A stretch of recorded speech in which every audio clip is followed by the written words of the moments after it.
and here's Prince Nuana standing in front of what appears to be foliage. Even our old friend Asmodeus makes an appearance as Karl Cronin, who, in the movie, is Hitler's top assassin and head of the Thule Occult Society. Lilith shows up too, as Ilsa. Forget what you think you know. Vampires exist. Blade, brought to you by Amun-Ra Films, has a similar theme to Hellboy. A bit more than a theme, in fact. Blade is about a character called Blade, played by Wesley Snipes, who is half human and half vampire. He works for a small, secret group of vampire hunters. Standing against him, a vast conspiracy of vampires who are out to kill him and subdue humanity. The first Blade film sounds like the first Hellboy film, the story of Set, Osiris, and Anubis. Blade, who was essentially adopted by a man named Whistler at a young age, does not drink human blood like his vampire contemporaries, but subdues his thirst with feel-good juice he buys from a guy with an all-seeing eye shaved into his head. Blade, as Anubis, was adopted by Osiris, but was fathered by Set and mothered by Nephthys, Set's wife. Here, Blade finds himself in a room with his mother and a character called Frost. You spent your whole life looking for the vampire who bit your mother. Well, here I am. And here we are. One big happy fucking family. Frost kills Whistler just like Set kills Osiris. Blade also includes the always essential Asmodeus and Lilith. This three-pack of 2 male villains and 1 female or extremely effeminate villain is quite common. Blade and Hellboy themselves have quite a bit in common. Both are in secret agencies that hunt monsters. Both are half human, half something else. Both hunt their own kind. Both need an escort at all times. Both prefer violence rather to negotiation. Both adopted fathers have cancer, and both are referred to as the Key and Chosen Ones. And in both movies, the main villain intends on capturing him rather than killing him so that he may bring forth a powerful and evil god. And just like Blade 1 and Hellboy 1 resemble each other, Blade 2 and Hellboy 2 follow suit. In Blade 2, the main villain is a guy called Nomak, played by Luke Goss. Nomak's sister, who works for Vampire Nation, teams up with Blade to hunt and kill Nomak. Nomak has many characteristics of Hellboy's Prince Nuada, aka Geb. Both start off in the sewers. Both are referred to as princes. Both are exceedingly powerful. Both are ordered dead by their father. Both fathers are connected to the exact same sun symbolism. Both kill their father. Both fathers become solid objects as they shatter and die. Both attempt to form an alliance. Both played by the same actor, Luke Goss. And, after an extended battle, both die at the same time on the same day as their sister. Even Blade's assistant is seen wearing a shirt that says BPRD, the Bureau of Paranormal Research and Defense, the very same agency and very same symbol from Hellboy. And the same guy who wrote Hellboy 2, Guillermo del Toro, directed Blade 2. David S. Goyer, who wrote all 3 of the Blade scripts, also wrote Batman Begins and The Dark Knight. And similar to Anubis and Osiris, his adopted father, Blade finds and helps bring back to life Whistler, who apparently suffered a fatal injury. Like Egyptian mythology where Osiris is killed by Set, comes back with the help of Anubis, lives a short while, then is killed again. In Blade 3, the vampires are working overtime to find and awaken a sleeping god, Dagon or Drake. Here's a quick bio on Drake. Dracula's only one of the names he's gone by. The Babylonians worshipped him as Dagon, and now they call him Drake. If you believe in the legends, he was born in ancient Sumeria. He was the first of his kind. The patriarch of Hominis Nocturna. He was born perfect. And just like the great white shark, this guy has never had to evolve.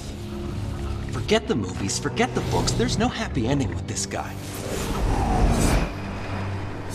He's been there, moving behind the scenes, cutting a bloody fucking path through the ages until suddenly he up and disappeared. There's a couple scenes that connect him to the sun god and to the all-seeing eye. And he tells a fellow vampire, Donna Katalos, to take off her cross. Why do you wear that symbol? Take it off. Why?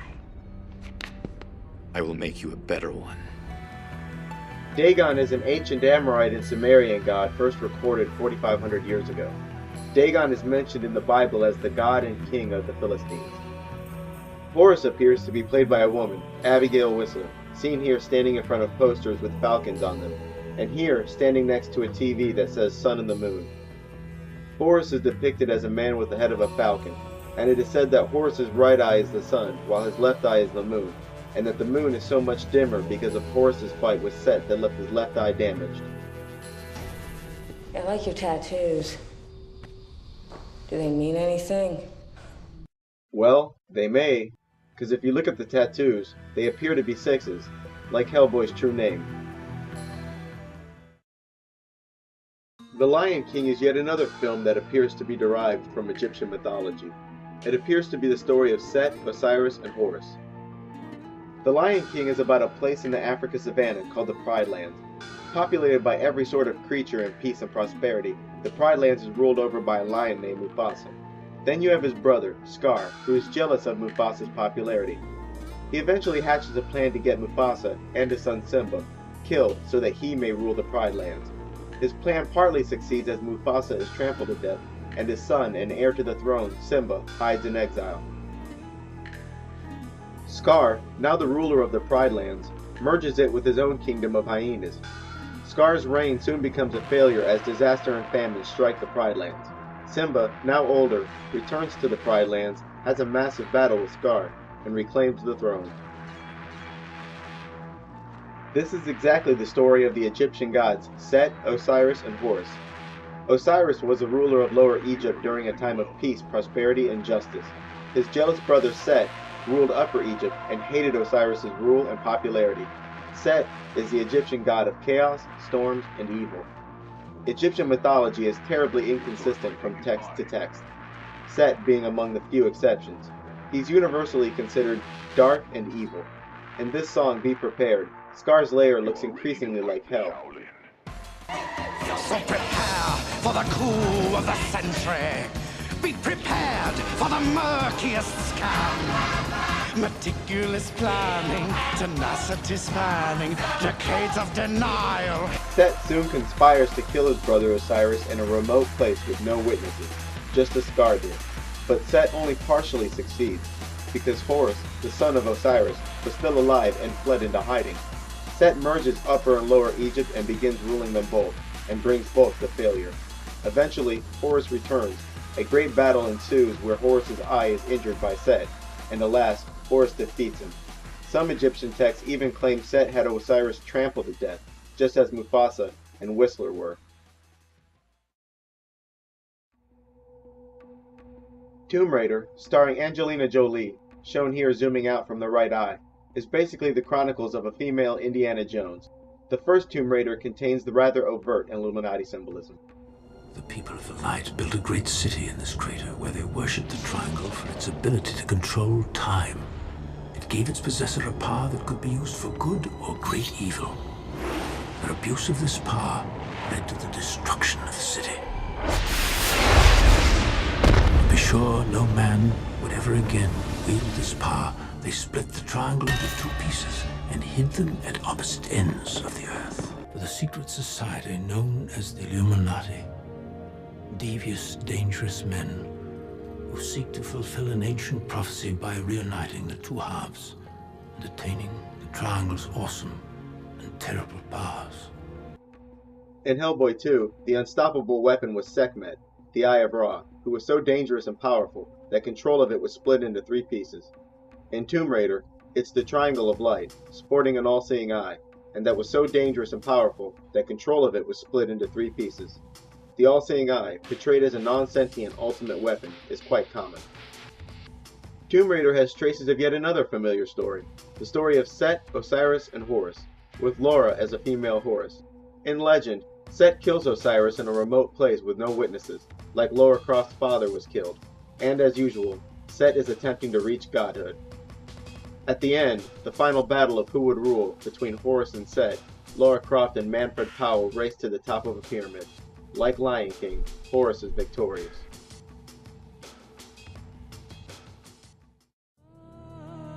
Conan the Barbarian includes heavy use of eye and serpent symbolism. Conan the Barbarian is about a warrior named Conan, played by the talentless Arnold Schwarzenegger. whose family is killed by a guy named Falsa Doom. Conan is captured and turned into a hooligan. He's eventually set free and immediately proceeds on an adventure of revenge. He locates and sneaks into Falsa Doom's lair, which is called Set's Mountain of Power in the movie, and kills him. This story sounds like yet another retelling of Horus versus Set conflict. Set kills Horus's father, Osiris, and Horus spends the rest of his time gaining revenge and reclaiming his throne. Falsa Doom, played by James Earl Jones, is connected to the Egyptian god Set so often in the film that it's kind of implied that he is Set. The only snakes I know of are those of Set and those cursed towers. They have spread to every city. 2-3 years ago, it was just another snake cult. Now, everywhere. It is said that they are deceivers. They murder people in the night. A man who would someday be king by his own hand. One who would crush the snakes of the earth. Snakes? Did you say snakes? Conan has traces of the man who would be king too, where Conan arrives with a special charm on his neck and is singled out. In Conan, Set's symbol is two connected serpents facing each other against the sun, whereas in The Man Who Would Be King, it was two connected serpents facing away. Also, a familiar theme unfolds as Conan dies and comes back to life.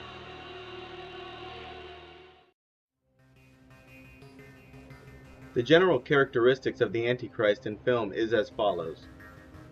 He's mistaken for a god, egocentric and vain, insensitive with bad people skills, uses violence as a solution, dies or suffers a severe injury. He may have a past life because of having died and come back. A moral failure in a cave, or made stronger in a cave, and goes bad. Very powerful, an excellent warrior. Has identifying mark, maybe wearing red. Impulsive, a Dr. Jekyll, Mr. Hyde kind of guy for sure. Can read minds and sense emotions. May find himself working for the bad guy or teaming up with him. At some point may be underwater, usually thrown in the water, or arriving by boat. This symbolism is used because he is the beast from the sea. Usually finds himself at a train station, airport, or some other kind of port. May be hunted by two opposing sides.